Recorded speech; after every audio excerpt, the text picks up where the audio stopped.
Good morning everyone welcome back to our another new blog. তোমরা সবাই কেমন আছো? আশা করি খুব ভালো আছো। বারাণসী স্টেশন থেকে কিন্তু আমরা ডিরেক্ট পৌঁছে গেছি আমাদের রুমে। এসেই কিন্তু চটপট সবাই মিলে স্নান করে রেডি হয়ে বেরিয়ে পড়েছি। আজকে আমাদের প্ল্যানে আছে কাল ভৈরব মন্দির দর্শন করা আর দশাশ্বমেধ ঘাটে হচ্ছে গঙ্গা আরতি দেখা। এই দুটো প্ল্যান নিয়ে আমরা বেরিয়েছি, কারণ আজকের টাইমের মধ্যে এই দুটো করাই পসিবল। তো বেরিয়েই আমরা এখান থেকে র্যাপিডো করে নিলাম। র্যাপিডো বলতে র্যাপিডোতে টোটো অটো সবই পাওয়া যায়। তো আমরা একটা টোটো করে নিয়েছি, টোটোতে করে সবাই মিলে যাচ্ছি। আর আমাদেরকে কেমন লাগছে প্লিজ কমেন্ট করে জানিও। তো সবার প্রথমে ভাবলাম যে কাল ভৈরব মন্দিরটা দর্শন করে নেব, কিন্তু টোটোওয়ালা দাদা বললো কিনা যে কাল ভৈরব মন্দির দিদি এখন বন্ধ, 3টের সময় খুলবে। তো এখন বাজে দুপুর 2টো।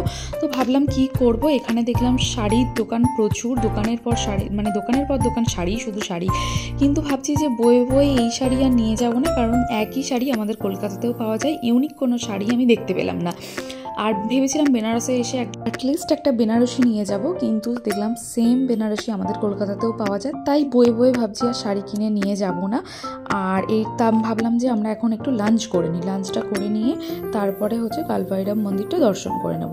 তো লাঞ্চ বলতে এখানে তো সবই ভেজ, তোমরা তো জানোই। আর মন্দির দর্শনে আগে আমরা ভেজ ছাড়া আর কিছুই খাবো না। আর বেনারসের ফেমাস পান, এই যে বেনারসি পান, ভীষণ ভীষণ ফেমাস আর ভীষণ ভালো খেতে। আমরা খেয়েওছি, সেই ভিডিওটা তোমাদের সাথে পরে শেয়ার করব।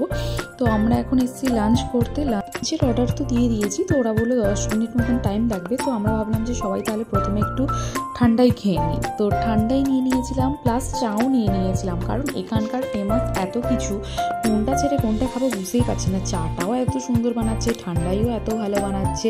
এবার আমরা চাও প্রেমী, আবার প্লাস ঠান্ডাই খাবো না, বেনারসে এসে এটাও হয় না। তো কী করবো বুঝতে পারছি না। তো ফার্স্টে আমরা চা খেয়ে নিলাম, তারপরে আমরা ঠান্ডাই খেয়ে নিলাম, মানে যা পারছি তাই করছি। তারপরে ভাবলাম ওরা যেহেতু লাঞ্চ দিতে একটু লেট করছিল, তো পাশেই বানাচ্ছে হচ্ছে ভাং, ঠিক আছে। তো সেখানেও আবার একটু আমরা ভাং ট্রাই করতে চলে গেছিলাম। সেখানে আমি, রাজা আর মানে আমার ভাই আর আমার বোন, এই 3জন মিলে চলে গেছিলাম ভাং ট্রাই করতে।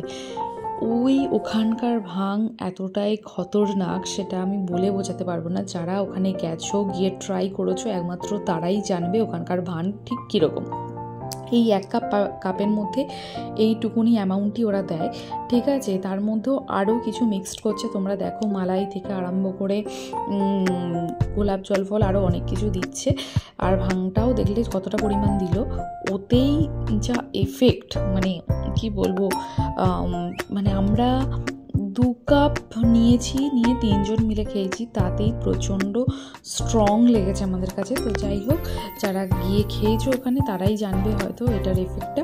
তো ট্রাই করার ইচ্ছা ছিল, করেছি, ভীষণ ভালো লেগেছে।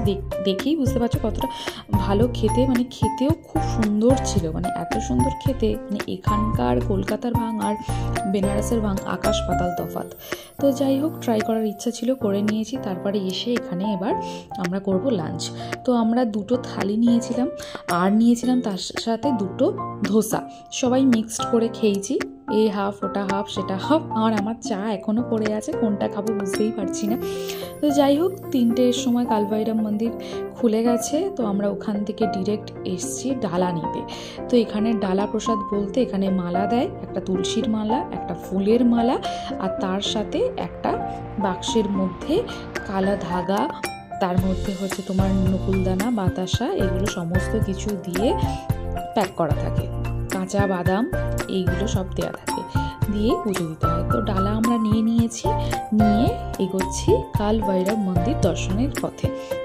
তোমরা তো যারা গেছো তারা তো জানোই, কোনো মন্দিরেই ফোন অ্যালাউ করে না। তো মন্দিরের আর কোনো ছবি আমার কাছে নেই। এই আশেপাশের যে টুকটাক, যে ওখানে প্রচুর তো মন্দির, তো আশেপাশের যে মন্দিরগুলো সেইগুলোর কয়েকটা ছবি আমার কাছে নেওয়া আছে। আর বলতে গেলে খুবই ভিড় ছিল, প্রচুর লম্বা একটা লাইন ছিল। সব মন্দির দর্শনেই, সব তীর্থস্থানেই আমার হাজব্যান্ড কোথাও না কোথাও থেকে একটা সোর্স বার করে, বাট এটা থেকে আর করা যায়নি। তো মন্দির দর্শন খুব ভালোভাবে আমরা করে ফেলেছি। এখান থেকে এবার ডিরেক্ট যাবো আমরা দশাশ্বমেধ ঘাটে গঙ্গা আরতি দেখতে। রাস্তার দুপাশে দেখছি কিনা যে প্রচুর কাঁচা ছোলা একদম সবুজ রঙের দেখতে পাওয়া যাচ্ছে। তো এটা আমি প্রথমেই দেখলাম, আগে কোনো দিন দেখিনি। তো চলো, আজকের ব্লগটা এখানেই শেষ করছি। গঙ্গা আরতির ব্লগটা তোমাদের সাথে পরে শেয়ার করব। আর ব্লগটা ভালো লাগলে কিন্তু অবশ্যই like, comment, share and subscribe করতে কিন্তু একদম ভুলো না। সবাই খুব ভালো থেকো, সুস্থ থেকো। নেক্সট ব্লগে আবার দেখা হচ্ছে, টাটা।